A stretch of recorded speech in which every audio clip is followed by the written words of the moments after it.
A highlight for anyone growing up in the 80s was He-Man and the Masters of the Universe. This fascinating kingdom of Eternia beckoned us all into its world of magic and technology. The gangly, goofy Prince Adam harnessed the powers of the mystical Castle Grayskull by using the Power Sword and defended Eternia from the evil of Skeletor. As they say, there are no heroes without villains. Unfortunately, Skeletor and his right-hand witch, Evil-Lyn, hogged a lot of screen time and attention from us fans. So, in this video, we're going to look into 20 of the most underrated villains in the MOTU universe. Let's go! Yeah. Venom Mist. Hey. Cobra Khan. First up, we have Cobra Khan, an anthropomorphic snake who cannot stick to a single master. Cobra Khan is a member of the Reptons. They are descendants of the Snake Men and usually just keep to themselves. Their kingdom is situated under a stone pyramid and they don't really venture out unless they have to. His people consider Cobra Khan a traitor, as he betrayed them for his own pursuit of power. Cobra Khan was initially one of Skeletor's evil warriors, but Skeletor sent him to infiltrate the ranks of King Hiss to spy on it. Little did Skeletor know, Cobra Khan serves only himself. He would leak King Hiss's secrets to Skeletor and Skeletor's secrets to King Hiss, with no loyalty to either of them. In the Filmation series, Khan often teamed up with Webstore and was voiced by Eric Gunden. In the 2002 show, where Khan is voiced by Scott McNeil, Khan's allegiance is to Hiss and only Hiss. He merely swears allegiance to Skeletor to free Hiss and the Snake Men through the Snake Pit, a portal that led to the void where they were imprisoned. Cobra Khan's special power is the sleep mist that he sprays from the folds of his hood that knocks out his opponents immediately. Because of this mist, he can take on multiple opponents at once. The Cobra Khan toy, however, sprays water from the mouth. This intimidating villain gets his name from the Mongolian warrior Kublai Khan, the grandson of Genghis Khan. Faker. Faker is an evil He-Man doppelganger whose origin differs depending on who you're asking. In the Filmation series, Faker was a physical copy of He-Man that Skeletor used creating magic to serve him. His glowing eyes and hollow voice were the only two things that you could use to tell Faker apart from He-Man. He's only there for one episode, the second one of the first season, titled The Shaping Staff, and he falls into a bottomless abyss while facing He-Man in battle. The original mini-comics depicted Faker as a blue-colored robot duplicate. Of course, Skeletor was the one who created him. He then used Faker to distract King Randor, but Randor realized he wasn't the real He-Man and impaled him. Faker is a robot in the Masters of the Universe Revelation as well, but here Skeletor uses him to fool the sorceress and trick her into letting him and Evil-Lyn into Castle Grayskull. This trick unfortunately works, but Man-at-Arms later destroy this robot by slicing him in half. Since Faker is as strong as He-Man and their fighting styles are near identical, the only way He-Man can beat him is by putting his clever mind to use. John Irwin voiced Faker in the Filmation series. Long live the king! Scareglow. A skeleton who can make his enemies tremble in fear just from his glow. Scareglow is a ghost from a different dimension. According to the mini-comics, Skeletor was so hard-pressed for good henchmen that he searched all across space and time until he found Scareglow. The translucent skeleton, however, was in no mood to serve anyone and threatened Skeletor, but Skeletor was not one to accept defeat easily. He threatened back, saying he would never let him go back to his realm if he didn't help him defeat He-Man and the Masters of the Universe. So, Scareglow reluctantly agreed to help Skeletor. Scareglow was added to the MOTU universe in 1987. His action figure, which had glow-in-the-dark bones, was one of the last to be added, so he missed out on debuting in the Filmation series. His toy had the tagline, Evil Ghost of Skeletor, which led to a lot of debate in the fandom as many thought that Scareglow was literally Skeletor's skeleton from the future, in a continuity where he died. But Evil Ghost of Skeletor Mattel had only meant to imply that Scareglow was Skeletor's ally. They cleared it up by explaining that he's the ghost of Carrick Null in the Masters of the Universe classics. He later debuted in Masters of the Universe Revelation, voiced by Tony Todd, where he's the ruler of the land of the dead, Subternia. Shagora. Shagora looks like he walked out of a Lovecraftian book.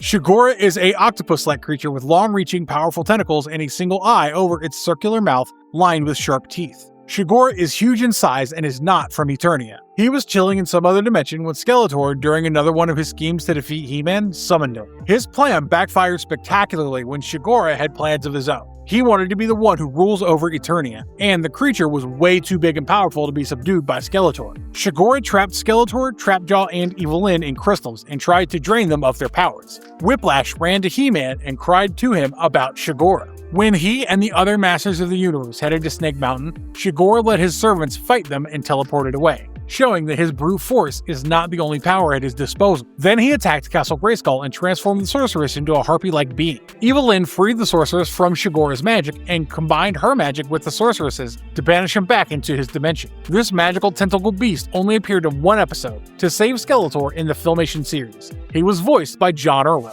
Shadow Weaver. Shadow Weaver, long before she got the name, was an apprentice sorceress training under Etherian sorcerer Norwyn, with her rival Castaspella in the kingdom of Mystikor. One day, Hordak, the lord of the evil horde, attacked and offered Shadow Weaver insane power in exchange for her loyalty.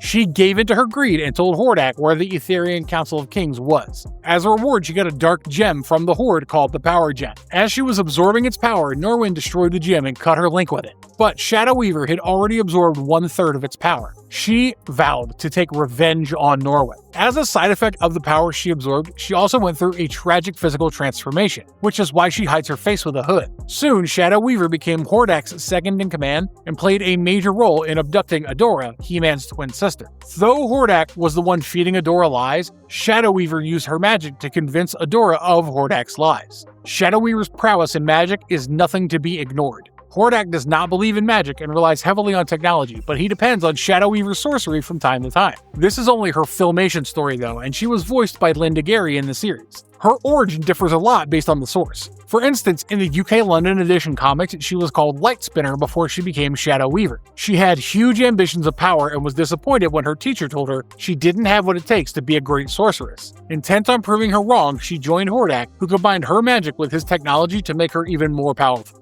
Stinkor. Have you ever sat next to someone with terrible body odor on a flight? Then you're aware of the discomfort really powerful smells can put one in. Stinkor is a villain whose superpower is the stink he produces. This evil master of odors can release a toxic odor from his body that paralyzes his opponents. For his origin story, we have to look at the 2002 show. Stinkor used to be called Odysseus and was one of the Pelazines. A bad seed from the beginning, even as a child, Odysseus only thought about crime. After he betrayed his people to an invading warlord, he was kicked out and Odysseus became a thief. One day, he had a terrible chemical accident that gave him the stench he grew popular for. The smell was so terrible that even he couldn't escape it and had to wear an oxygen mask. Stinkor tinkered around with his oxygen mask and soon modified it into a device that also helped him send focused blasts of smell towards his enemies. He caught Skeletor's eye and readily agreed to serve him. His Masters of the Universe Classics bio sheds more light on the accident and explains that he'd broken into Triclops' lab, and that's where the accident happened. Though Stinkor was supposed to be in the Filmation series, his weird superpower made people wonder whether he'd be a good fit, which is why we had to wait until the 2002 show for his debut. Brian Drummond voiced this horrid creature.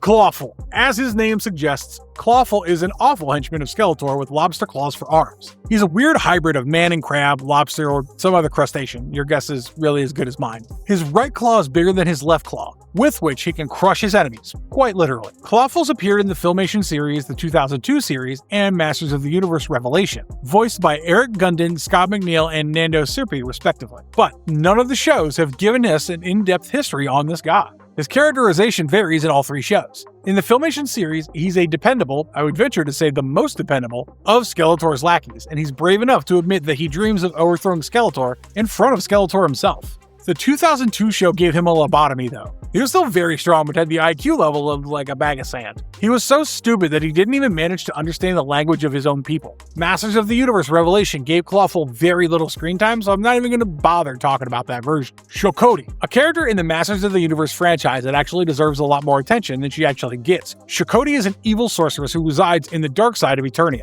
This blue-skinned sorceress has been trapped inside a pyramid for her wicked deeds long ago, but her servant Mask successfully raised the pyramid and freed Shakot. Stanlin, the royal archaeologist's apprentice, snuck into the pyramid out of curiosity, and Shakot decided to use him as bait to lure He-Man, Ram-Man, and Battle Cat. When they came looking for Stanlin, Shakot used her illusion powers and subdued all three of them. As Shakot prepared to sacrifice all three of them to the sleeping beast in the pyramid, the sorceress reached out to Stanlin and helped him battle his own fears. With the guidance of the sorceress, Stanlin used the power sword and saved the trio. Once He-Man was freed from Shakot's evil magic, he killed the sleeping beast, which in turn made Shakot vanish in a flash of light. Not a lot of information is given about her, but I think there's a codependent existence between Shakot and the sleeping beast. We haven't seen her in any of the modern cartoons, but she was voiced by Linda Gary in the original show. Catra. Catra was initially developed as the main antagonist to She-Ra, but Mattel wanted the evil horde involved to make sure nobody mistakes She-Ra's tie-ins with the MOTU franchise. So Catra became Hordak's minion. After Adora left the evil horde, Catra replaced her as the Force Captain. Strong-minded and strong-willed, Catra does not depend on Hordak for anything.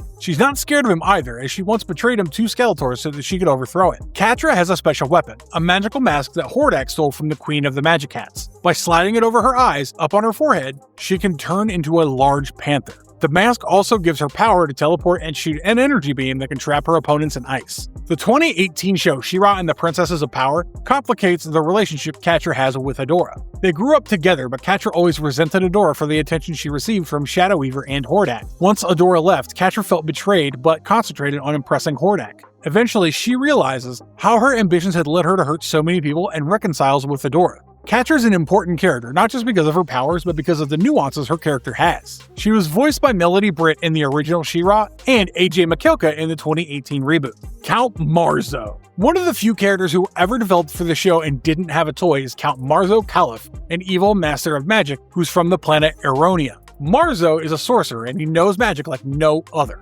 Of course, it's no match to the sorceress, but on a bad day, he might give her a run for her money. This sorcerer is also as cunning as they come. We don't know how Count Marzo came to the Eternia or why he decided to obsess over the throne of this one particular kingdom, but the man refuses to give up. Marzo also has a henchman called Chimera, who could be Frankenstein's monster ordered off of Timu. By way of an explanation, he told He-Man that he was just trying to make a better life for himself. But He-Man shut that pity party down by reminding him that a better life for people like him is a life where only they exist. This is the case of the Filmation series. He's much more powerful in the 2002 series where Randor's father Miro had him trapped in the form of an old man and banished to the Dark Hemisphere for attacking the Hall of Wisdom. Marzo, being Marzo, tricked Mechanic into giving him the amulet and with his power restored, tried attacking Eternia once more. But He-Man shut it down without breaking a sweat. He was voiced by John Irwin and Michael Donovan in the Filmation and 2002 versions respectively.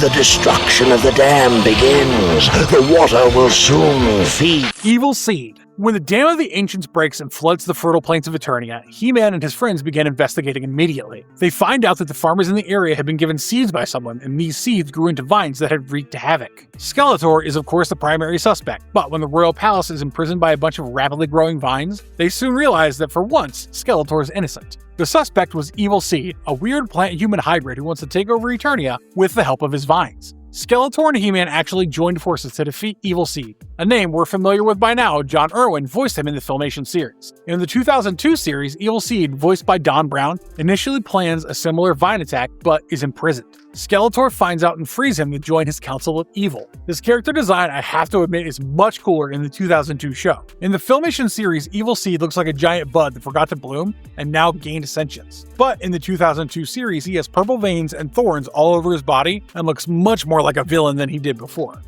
Whiplash. Skeletor has a whole assortment of henchmen, but there are very few among them who are actually competent. Probably one of the most competent is Whiplash, an anthropomorphic reptilian who was a formidable force in battle, as he had a long and bulky tail he could use as another limb. The thick tail of his was so powerful that he could knock his opponent unconscious with just one swish, or split a rock with a blow from it. In the Filmation series, Whiplash is originally from a dark underworld that exists beneath Eternia called the Demon Zone. The Demon Zone was ruled by Kral, and is populated with creatures more gruesome than Whiplash. Whiplash serves Kral and considers him his real master. A strong barrier separates the Demon Zone from Eternia, and it opens twice every year, allowing Whiplash to enter and terrorize Eternia. A slightly different origin story was given in the 2002 series, where he was one of the Caligars, a race of reptilian creatures that lived in Subternia. Whiplash was seen as a traitor by the Caligars as he pledged his allegiance to Skeletor. John Irwin and Gary Chalk voiced him in the Filmation and 2002 versions of the series, respectively.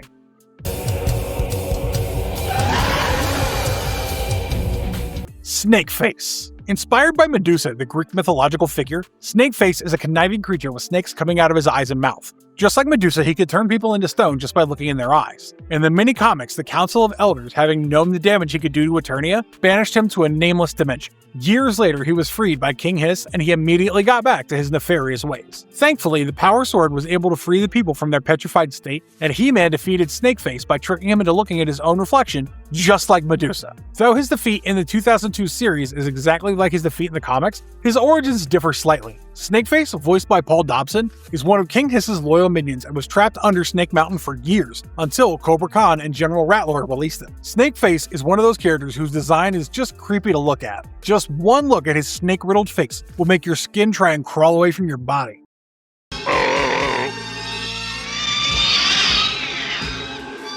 Spikor. We've talked about the competent henchmen in Skeletor's hordes. Now let's talk about one of the most useless, stupid, and idiotic lackeys Skeletor ever made the mistake of hiring. Spikor is a humanoid whose head and torso are covered in hard, sharp spikes. He has a trident in place of his left arm, which can extend and fire laser beams at his foes. There's no doubt about Spikor's strength that he could shred the guy just by running at him at full speed. But as I said before, Spikor isn't the sharpest tool in the box. He always ends up foiling Skeletor's plans because of that, and ends up being more like a comic relief figure. My theory is that the writers purposefully made him for the Filmation show so that children could take a liking to him, as his character design can be pretty spooky. Eric Gundin voices the character in almost a sing-songy way, and Spikor has a childlike personality, adding more support to my theory. We learn more about his history in the Masters of the Universe Classics bio, where it's revealed that he used to be Clefton, a blacksmith in Nordling, an Eternian village. His seemingly normal way of life was interrupted when he tried to steal a scroll from the city's high priests, and a mystic suit fused to his body with a trident replacing his left arm. Skeletor hired him as he thought he looked strong and had the ability to forge good weapons. Something tells me that Skeletor has come to regret this decision.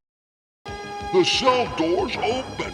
Let's take a look. Too Bad. You get two for the price of one. Too Bad is an evil warrior with two heads. One head and half of his body is blue while the other is purple. Roger Sweet, the creator of Too Bad, was toying, pun intended, with the idea of having a character who had a good part and a bad part. But that didn't work out for Mattel's marketing, as they wanted black and white characters, not morally gray ones. So Roger just made both heads evil, but that didn't mean they agreed with each other. The two heads often argued with each other, blamed each other for their mistakes, and always tried to get sole credit if they succeeded, much to the annoyance of Skeletor. We didn't get an origin for this creature until the 2002 series, when Skeletor hired two bounty hunters to kill He-Man. Tuvar, voiced by Brian Drummond, was a cunning, intelligent man who depended on strategies to win, and Badra, voiced by Mark Gibbon, was a reckless, fearsome warrior who got through missions with his strength. The two were rivals and bungled the mission as they couldn't get along with each other. As punishment, Skeletor merged them into Too Bad.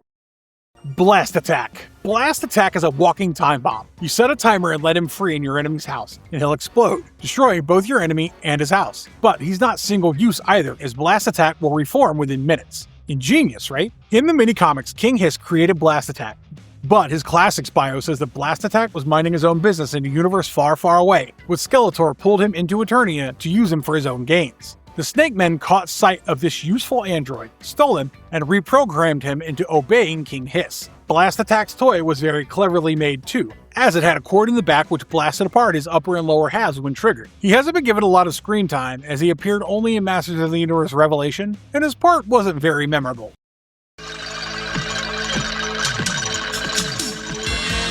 Hey, look! Modulok. Galen Nycroft was a human scientist in Eternia who used his knowledge for evil. He built a mind ray and wanted to control all of Eternia with it, but was promptly stopped by the Eternian Royal Guard and thrown into jail. The prison guards had a lot of fun at Nycroft's expense and spent their time mocking him. Like all evil scientists, he wasn't about to accept defeat so easily, and had his bat-like helper bring him a component. Using that, he teleported his latest invention into the cell, and as soon as he stepped in, it mutated him into Modulok. Modulok was red in color, had two heads, and looked bizarre to say the least. With his now superhuman strength, Modulok broke out and pledged allegiance to Skeletor. Modulok consistently butted heads with Man-at-Arms as well. This is the Modulok we saw in the Filmation series, and he was voiced by Eric Gundin. Modulok's power is that he can detach his body parts and reattach them whenever he feels like it. This power helps him spy as well, as it's much easier to hide your ear in your enemy's flower pot than your entire body. That, coupled with his scientific temperament, makes him a truly daunting adversary. Batros. Half man, half bat. Can't call him Batman because of copyright. Batros used to live on the dark side of Eternia with the other bat-human hybrid pirates. Eventually, the Dark Hemisphere began to bore Batros, and his desire for power outgrew the place. So, Batros moved to the Temple of the Sun. He wanted to rule Eternia himself, so he planned to steal all the books from the Royal Palace of Eternos, deprive the royal family of the wisdom contained in them, and then attack them. His activities caught the interest of Skeletor, and Skeletor sent his lackeys to fetch Batros. Batros did not come willingly, and when he did get to Snake Mountain, he immediately tried to displace Skeletor as the ruler. Skeletor managed to get his loyalty and obedience by promising him Eternia once he became the overlord of the universe. Except for his natural strength and his ability to fly, Batros doesn't have any other superpowers. He was voiced by Eric Gundin in the Filmation series. His Classics bio also describes him as a mercenary for hire. Tongue Lasher. Tongue Lasher is one of the snake men who had a long, versatile tongue that he uses as a whip at times. The tongue is coated with venom so poisonous that anyone who touches it will perish within seconds. In the mini-comics, Lasher somehow escaped imprisonment in the Void like the rest of the Snake Men. He joined the Evil Horde, and once the Snake Men were released, immediately joined their ranks. We see more of Tongue Lasher in the Filmation series where he was voiced by George DiCenzo. Tongue Lasher is a very exuberant warrior who jumps into every mission with great excitement, always prepared to show his worth and please his masters. He uses his tongue not just to fight and capture his enemies, but also to grab stuff, control vehicles, and whip people with it. His slobbering tongue, despite being very useful, annoyed Hordak quite a lot. Lasher might not be a scientist, but his intelligence is nothing to be ignored. He usually translates the Snake Man's tongue and once became a school teacher to manipulate Eternian kids. Daimar. Lovable idiot Orko was looking through a spellbook one day when he spotted a small brown demon called Daimar. Daimar looked so young, cute, and carefree that Orko summoned him to befriend him. They became good friends and played together all day. Soon, Daimar spun a cocoon and slept inside it. When he woke up, he was a giant demon with plans to overtake Eternia. Daimar had changed completely from his innocent young self and now believed that it was his destiny to rule Eternia. His ploy was to widen the dimensional breach created by Orko when he first summoned him and call an army of demons to attack Eternia. Whenever there's a bad player in action in Eternia, Skeletor has to pull them into his ranks. So he tried the same with Daimar, but with some help from He-Man and Orko, Daimar chose good over evil and returned to the Dark Dimension. Daimar's incredible strength, tremendous size, and powerful dark magic is what makes him a menacing antagonist. Daimar's younger and older selves were voiced by John Irwin and Eric Gundin, and he only appeared in the episode Daimar the Demon of the Filmation series. These were 20 of the most underrated villains in the He-Man and the Masters of the Universe franchise, and I won't blame you if this is the first time you've heard about it. So many of them appeared in only one episode, and I can't help but hope for more in the upcoming reboots and revivals. Which one of these villains is your favorite? Mine are Modulok and Shakot. Let me know your thoughts in the comments below, and if you liked the video, like, share, subscribe, and ring that notification bell. So next time we've got the power, you'll find that video first. We'll be back soon with more awesome stuff. Until then, goodbye. And as always, stay marvelous.